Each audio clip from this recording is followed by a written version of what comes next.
We all know the story of Honest Abe, the Great Emancipator, the man on the penny who saved the Union. His legacy, etched in the bedrock of American myth, paints a picture of unwavering virtue and moral clarity. But what if the blocks of history are stacked differently than we've been taught? What if beneath the polished facade of the Minecraft Memorial there lie unseen shadows?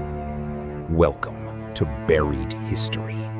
Today, we're digging up the dark side of Abraham Lincoln. December 26th, 1862. While the Civil War raged, President Abraham Lincoln ordered the largest mass execution in U.S. history. 38 Dakota Native American men were hanged in Minnesota. History often praises Lincoln for reducing the initial death sentences from over 300 to a mere 38. But the truth is far more unsettling. These were not fair trials, conducted in a language the Dakota didn't understand, without proper defense, some lasting mere minutes. Lincoln, the supposed champion of justice, signed the execution order for these men in the very same week he issued the Emancipation Proclamation. A stark contrast, revealing a leader capable of both liberation and brutal suppression. Lincoln's presidency wasn't just about preserving the Union. It was about crushing dissent.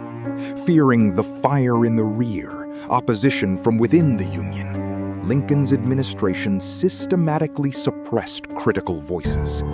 Over 300 Democratic and opposition newspapers were shut down, their editors arrested, their presses destroyed. The New York World and Journal of Commerce were seized by military order after publishing a forged conscription proclamation, a move Lincoln personally approved. This wasn't just about wartime security. It was a direct assault on the First Amendment.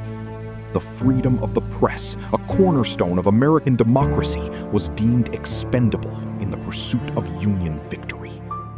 Lincoln, the defender of liberty, became the architect of censorship. Perhaps the most chilling aspect of Lincoln's wartime powers was his unilateral suspension of habeas corpus. This fundamental right, protecting citizens from arbitrary arrest and imprisonment, was cast aside.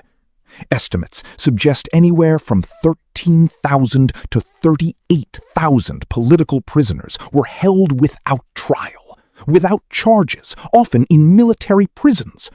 Chief Justice Roger B. Taney, in the infamous Ex parte Merryman case, declared Lincoln's actions unconstitutional, stating only Congress could suspend the writ. Lincoln, however, simply ignored the Supreme Court. He arrested a sitting congressman, the mayor of Baltimore, and even members of the Maryland legislature to prevent them from voting on secession.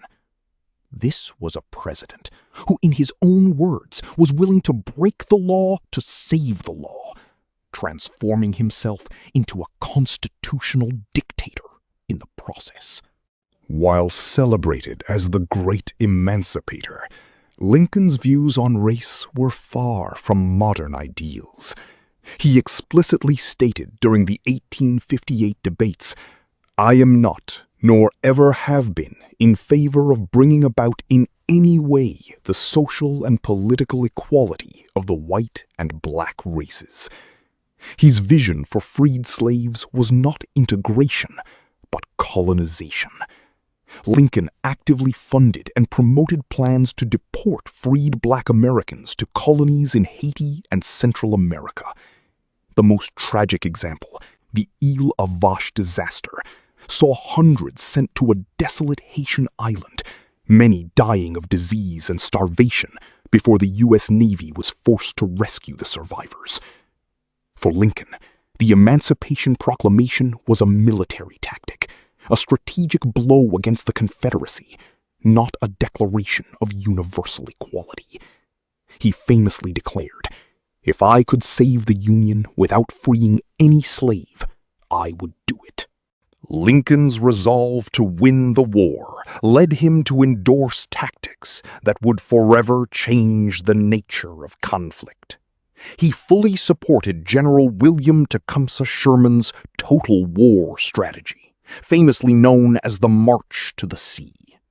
This wasn't just about military targets. It was about breaking the will of the Southern populace. Sherman's forces burned farms, destroyed infrastructure, and laid waste to civilian property, leaving a 60-mile-wide swath of destruction across Georgia. Lincoln believed that by making Georgia howl, the war would end sooner, saving lives in the long run. But this hard hand of war set a chilling precedent, blurring the lines between combatants and civilians, and ushering in an era where the suffering of non-combatants became a legitimate tool of war. Abraham Lincoln, a figure of immense complexity, whose actions, when viewed through the lens of buried history, reveal a leader willing to wield immense, sometimes terrifying power to achieve his goals. His legacy is not a simple monument of virtue, but a landscape of moral compromises, strategic ruthlessness, and unresolved shadows. History isn't black and white. It's built on dark secrets. And sometimes the most celebrated heroes cast the longest, darkest shadows. Subscribe to Buried History for more untold stories that challenge everything you thought you knew.